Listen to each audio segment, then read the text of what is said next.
하나님 우리가 풍성한 복을 누리기를 원하십니다. 요한복음 10장 10절에 보면 내가 온 것은 양으로 생명을 얻게 하고 더 풍성히 얻게 하려는 것이라.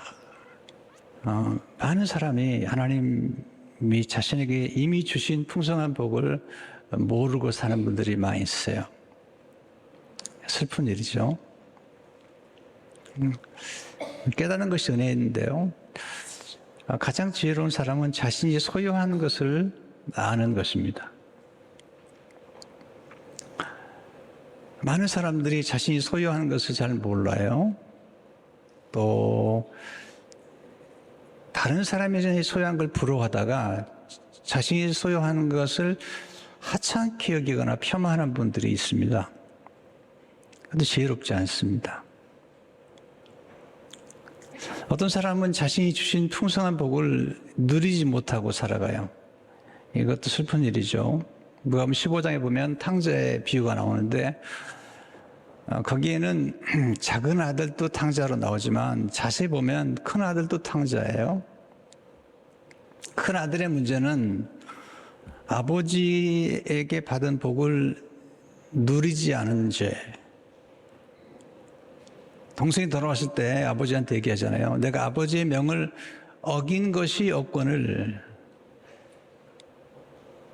내가 아버지 앞에서 노예처럼 살았는데 내가 순종하지 않은 게 없는데 송아지 한 마리 잡아주지 않았습니다. 근데 이렇게 허랑방탕하고 모든 재산을 탕진하고 아버지의 유산을 미리 받아 탕진한 아들이 돌아왔는데 당신의 아들이 돌아왔는데 이렇게 잔치를 베푸십니까? 아버지가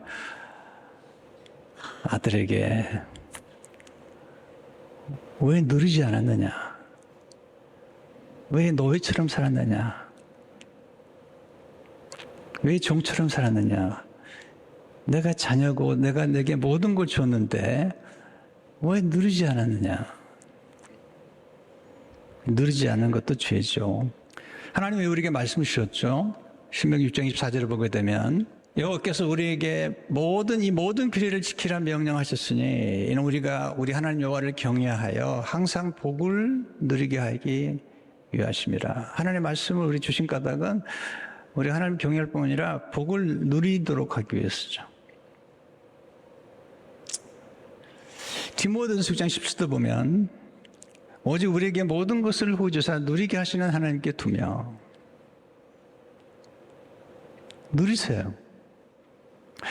근데 복을 누리는 것도 중요하지만 복을 유지하는 게 참 중요해요. 유지하는 게 쉽지 않아요. 사울 왕은 하나님 복을 많이 주셨잖아요. 왕을 삼으신 거죠. 아무나 왕이 됩니까? 엄청난 복을 받았는데 그게 주신 은혜와 주신 직분을 소홀히 여기니까 하나님 그를 버리시죠. 네, 말씀하시죠.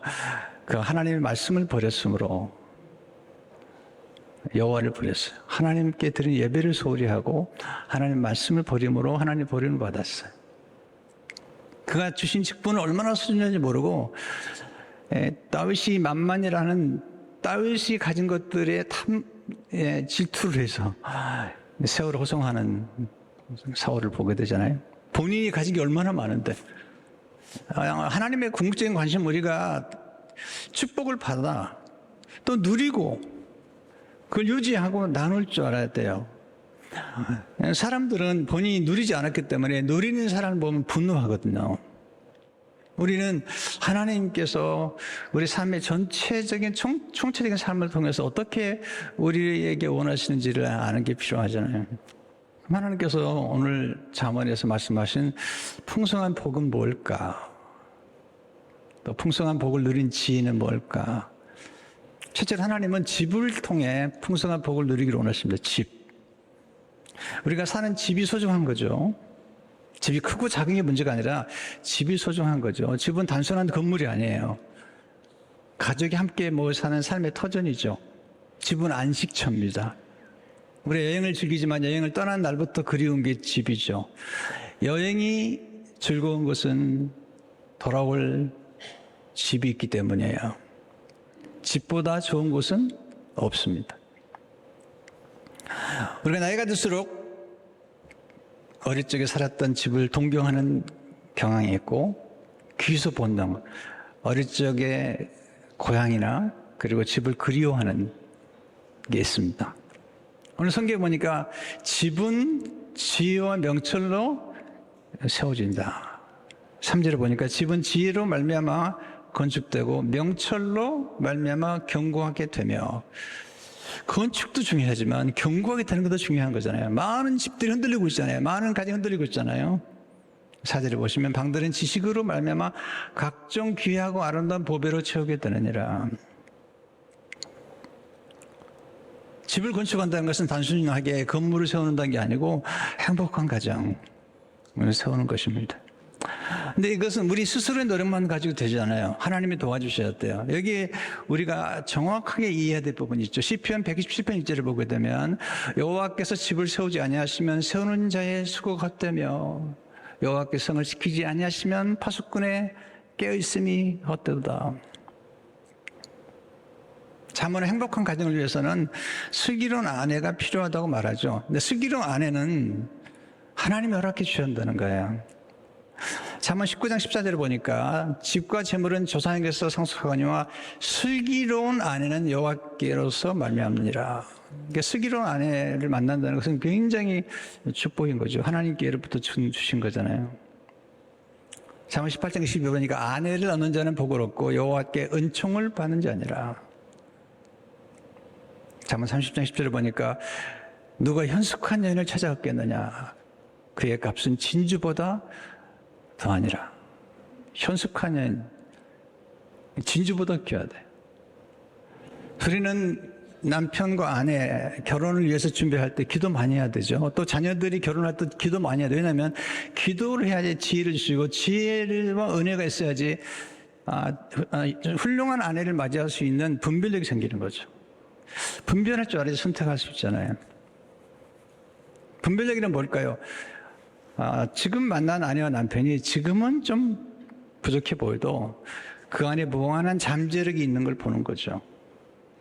이걸 봐야 되는 거예요. 무한한 잠재력. 룻기 보면 룻이라는 여인이 모압 여인이고 젊은 과부죠. 이스라엘 백성들은 모압 사람들을 총에 들이지 않았습니다. 그런데 보아스란 남자가 이 룻을 알아보는 거죠. 과부인데. 그러면서 놀라운 얘기를 해요. 이렇게 3장 11절을 보시면 내가 현숙한 여자인 줄을 나의 성읍 백성이 다 아느니라. 나만 할 뿐 아니라 모든 백성이 다 안다. 너는 현숙한 여자다. 그래서 이제 결혼을 하죠. 그리고 오벳을 낳죠. 그리고 이세가 태어나고 다윗이 태어나잖아요.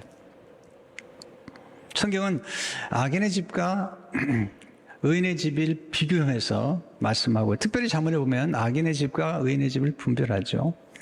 잠언 3장 3절 보게 되면 악인의 집에는 여호와의 저주가 있거니와 의인의 집에는 복이 있느니라. 잠언 14장 11절을 보시면 악한 자의 집은 망하겠고 정직한 자의 장막은 흥하리라. 여러분, 악인도 부정직하게 해서 돈을 많이 버는 사람들 많이 보잖아요. 근데 결국은 흥하지 않습니다. 잠언 15장 6절을 보게 되면 의인의 집에는 많은 보물이 있어도 악인의 소득은 고통이 되느니라. 악인도 소득이 있어요. 돈 많이 버는 사람 보잖아요. 결국은 뭐죠? 참 비참하죠. 두 번째, 하나님은 풍성한 복이 집에 가득 차기를 원하시죠. 오늘 4절을 보세요. 또 방들은 지식으로 말미암아 각종 귀하고 아름다운 보배로 채우게 되느니라. 지식으로 말미암아 각종 귀하고 아름다운 보배를 채운다고 하셨는데, 잠언에서 말하는 각종 귀하고 아름다운 보배가 뭘까? 묵상하는 중에 하나님께서 세 가지를 보여주셨어요. 첫째로, 하나님을 경외함이 귀하고 아름다운 보배입니다. 하나님을 경외함으로 집을 건축해야죠. 지혜는 하나님을 경외하는 것이 지혜의 근본이잖아요. 하나님을 경외하는 가정이 사실은 복받은 가정이죠. 잠언 15장 16절을 보시면 가산이 적어도 여호와를 경외하는 것이 크게 부하고 번뇌하는 것보다 나으니라. 가산이 적다는 건 좀 가난한 거죠. 가난하여도 여호와를 경외하는 것이 크게 부하고 번뇌하는 것보다 낫다.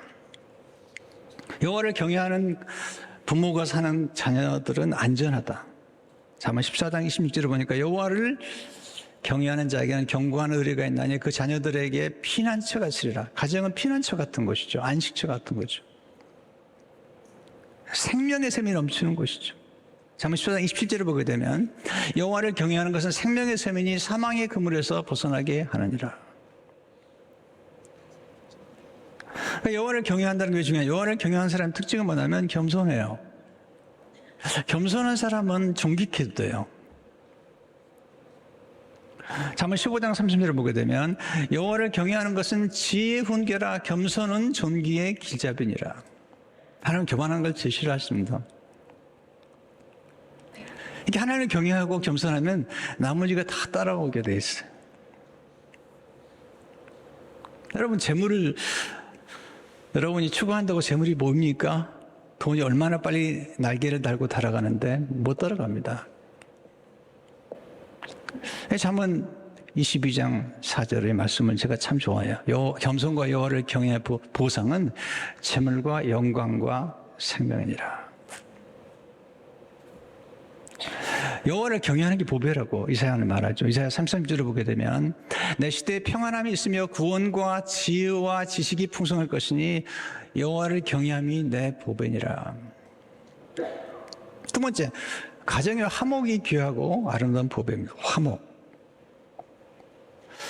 아무리 소유가 넉넉해도 화목하지 않고 밤낮 싸우는 가정은요, 그건 불행한 겁니다. 잠언 20장 9절을 보게 되면 다투는 여인과 함께 큰 집에 사는 것보다, 이것만 이렇게 읽으면 안 돼요. 다투는 남자와 함께 큰 집에 사는 것보다 똑같이 읽어야 돼요. 음막에 사는 것이 나으니라. 다투는 여자, 다투는 남자. 잠언 20장 19절에 보면 다투며 성내는 여인과 함께 사는 것보다, 다투며 성내는 남자와 함께 사는 것보다 광야에서 사는 것이 나으니라. 그 다음 말씀이 더 놀라워요. 잠언 12장 4절에 보면 어진 여인은 그 지아비의 면류관이나 역을 끼치는 여인은 그 지아비의 뼈가 썩은 같게 하느니라. 여러분 이 말씀 잘 안 들을 수 있는데요. 이 공동번역은 이 말씀을 아주 잘 번역했어요. 제가 읽어볼게요. 어진 아내는 남편의 면류관이 됐지만 주책 없는 아내는 등뼈 깔아먹는 벌레와 같다.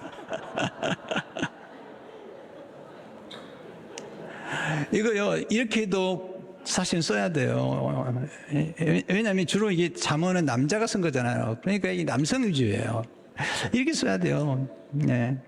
어진 남편은 아내의 면류관이 되지만 주책 없는 남편은 등뼈 갉아먹는 벌레와 같다. 이 주책 없다는 말을 찾아봤어요. 이게 잘 쓰지만 이게 좀 어려워요. 주책 없다는 일정한 주대가 없이 이랬다 저랬다 하여 몹시 실없다는 뜻입니다. 주책을 떤다. 주책을 부리다. 주책이 심하다. 저도 주책을 좀 부리는데요. 제가 정의하는 주책은 좀 달라요. 이렇게 정의해 봤습니다. 그리스도인의 주책은 주께서 책임지는 사람을 의미합니다. 네, 주께서 책임지는 사람, 이게 주책이죠. 화목보다 더 귀한 보배가 있을까, 가정에서. 여러분 좀 재산이 없어도요, 여러분 화목하십니까? 여러분 복을 받으신 거예요. 세 번째, 용서하는 사랑이 귀하고 아름다운 법이죠. 용서. 가정의 화목을 위해 가장 중요한 것은 용서입니다. 인간은 하나님이 아닙니다. 우리는 연약한 존재고 실수도 하고 실패도 할 수밖에 없는 존재입니다. 때로 주책을 부립니다. 하지만 우리가 서로 용서할 수 있다면 가정은 유지됩니다. 가정은 점점 더 성숙하게 됩니다. 무엇이 영광이죠? 잠언 19장 11절을 보세요. 노하기를 더디하는 것이 사람의 쓰기요 허물을 용서하는 것이 자기의 영광이라. 이게 잠언의 말씀입니다. 허물을 용서해 주는, 남편과 아내의 허물을 용서해 주는 것, 이게 영광입니다.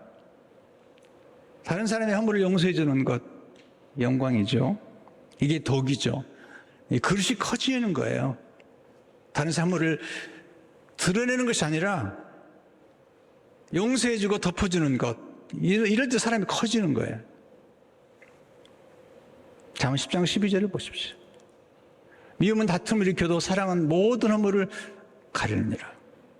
허물을 가려주는 것, 이게 용서고 이게 십자가잖아요. 이게 복음이잖아요. 잠언 15장 17절을 보세요. 채소를 먹으며 서로 사랑하는 것이 살찐 소를 먹으며 서로 미워하는 것보다 나으니라. 용서는 실수를 덮어주는 것입니다. 용서는 잘못한 것을 간과해 주는 것입니다. 용서는 복수하지 않는 것입니다. 용서는 새 출발하는 기회를 주는 것입니다. 용서가 있는 가정은 안식이 있습니다. 용서는 용납하는 것입니다. 마지막으로 지혜란 하나님 아버지 집에서 풍성한 복을 누리는 것입니다. 성도에게는 가정이란 집이 있고 또 하나는 교회라는 집이 있죠. 아버지 집. 구약의 성도들은 아버지 집을, 하나님 아버지 집을 사모했는데 그게 성전이죠. 성전이 하나님의 집이에요. 아버지 집이에요. 시편 139편 2절에 보면 여호와의 집, 우리 여호와의 성전, 곧 우리 하나님의 성전 뜰에 있는 너희여, 여호와의 집, 하나님의 집을 사모했어요. 시편 65편 4절에 보면 주께서 택하시고 가까이 오게 하사 주의 뜰에 살게 하신 사람은 복이 있나이다. 우리가 주의 집, 곧 주의 성전의 아름다움으로 만족하리이다. 여러분, 성도들에게는 하나님의 집이 있는 거죠. 여호와의 집이 있는 거죠. 시편 20편 4절에 보면 내가 여호와께 바라는 한 가지 일 곧 그것을 구하리니 곧 내가 내 평생에 여호와의 집에 살면서 여호와의 아름다움을 바라보며 그의 성전에서 사모하는 그것이라. 하나님은 내 집은 만민이 기도하는 집이라고 이사야 50장 7절에 말씀하셨어요. 교회는 만민이 기도하는 집이죠. 주의 집에, 네, 이건 우리 가정에 없는 것이 주의 집에 있는 거죠. 10편 38절을 보게 되면 그들이 주의 집에 있는 살찐 것으로 풍족할 것이며 주께서 주의 복락의 강물을 마시게 하시리다. 하나님의 성전에 있는 살찐 것, 이게 뭐죠? 하나님의 말씀이죠. 복락의 강물들을 마시게 하시리다. 이사야 10장에 보면 성전 문지방에 있으면 생수가 흘러나갑니다. 그리고 모든 걸 치유하고 회복시킵니다. 나무가 자랍니다. 약재료가 됩니다. 에스겔 47장 12절을 보게 되면 달마다 새 열매를 맺으니 그 물이 성소를 통하여 나옵니다. 그 열매는 먹을만하고 그 잎사귀는 약재료가 되리라. 신약에서 하나님 아버지 집은 어디죠? 교회면 교회. 디모데 3장 15절을 보세요. 만일 내가 지체하며 너로 하여금 하나님의 집에서 어떻게 행해야 할 것을지를 알게 하려 함이니 이 집은 살아계신 하나님의 교회요 진리의 기둥과 터니라. 교회는 예수님이 머리가 되는 것이죠. 고린도서 1장 18절을 보시면 그는 몸이 교회의 머리시라. 그가 근본이시여 죽은 자들 가운데서 먼저 나신 이는 친히 만물의 으뜸이 되려 하시며. 하나님의 아버지의 집인 교회에는 충만한 곳이죠. 풍성한 곳이죠. 특별히 예수님의 몸에서, 예수님 몸은 성전이시잖아요. 생수가 흘러나오는데 말씀의 생수, 보혈의 생수, 성령의 생수가 흘러나오는 것이죠. 세상에 줄 수 없는 것을 주는 것이죠. 이렇게 모여서 예배하면서 하늘의 복락을 누리는 것입니다. 교회도 주님이 세우신 주님의 지혜와 명철로 교회를 세우셨어요. 그리고 교회 안에 하나님의 보화가 가득 차게 하셨어요. 성령께서는 지혜와 총명의 영이시죠. 그 성령께서 오순절 다락방에 임하심으로 교회가 시작됐어요. 교회는 하나님의 각종 지혜를 가르쳐주는 곳이에요. 세상보다 비교할 수 없어요. 세상은 다 사라질 것을 가르쳐주지만 우리는 영원한 것들, 영원한 세계를 말해주잖아요. 에베소 3장 16절을 보시면 이는 이제 교회로 말미암아 하늘에 있는 통치자들과 권세들에게 하나님의 각종 지혜를 알게 하려 하심이니. 세상에 줄 수 없는 걸 교회가 주는 거예요. 세상은 영생을 주지 못해요. 구원을 주지 못해요. 예수 그리스도의 성찬을 주지 못해요.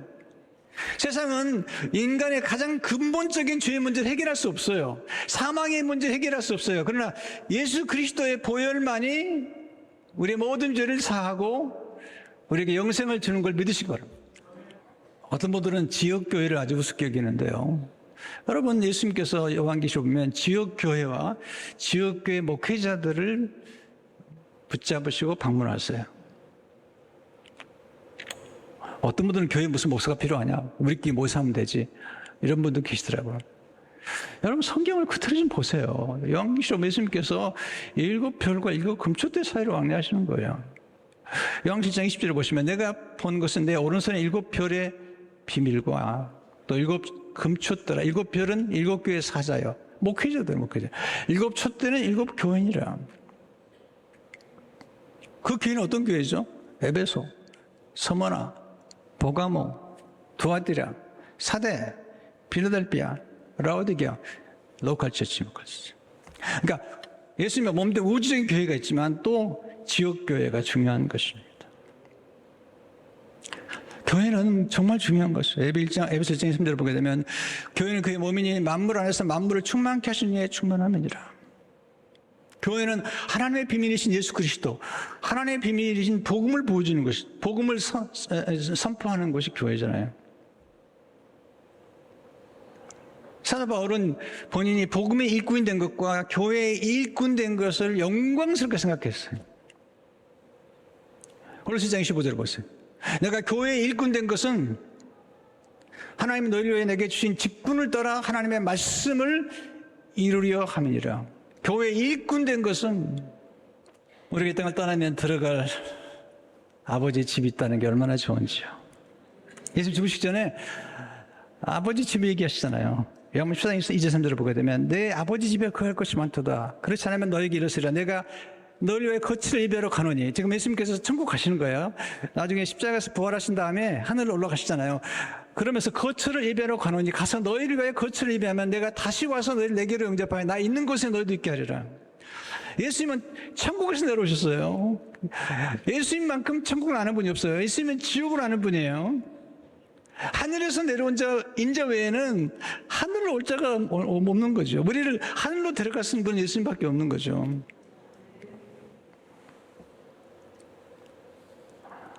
우린 천국의 소망을 품고 사는 사람들이에요. 아버지 집은 천국이죠.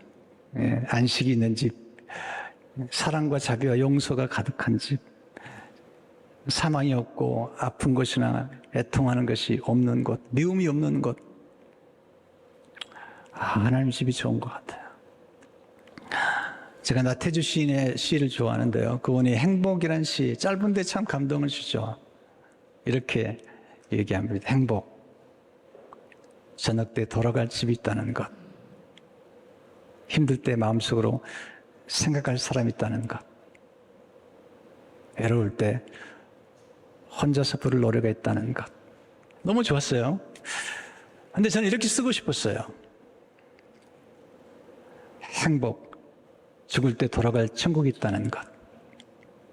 힘들 때 마음속으로 생각할 주님이 계시다는 것.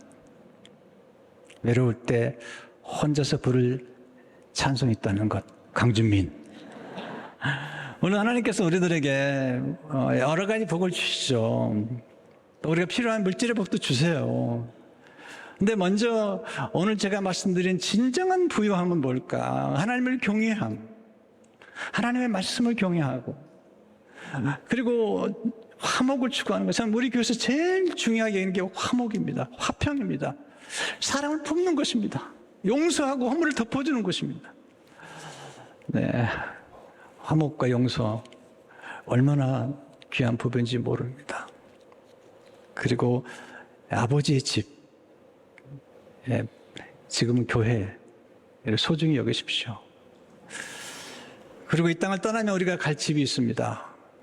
네, 그 집 있는 사람은 이 세상을 떠날 때 외롭지 않습니다. 왜냐하면 우리를 사랑하시고 아들까지 내신 아버지가 계신 집이기 때문입니다. 오늘 이 말씀이 여러분의 삶 속에 놀라운 축복이 되시기를 주의 이름으로 축원합니다.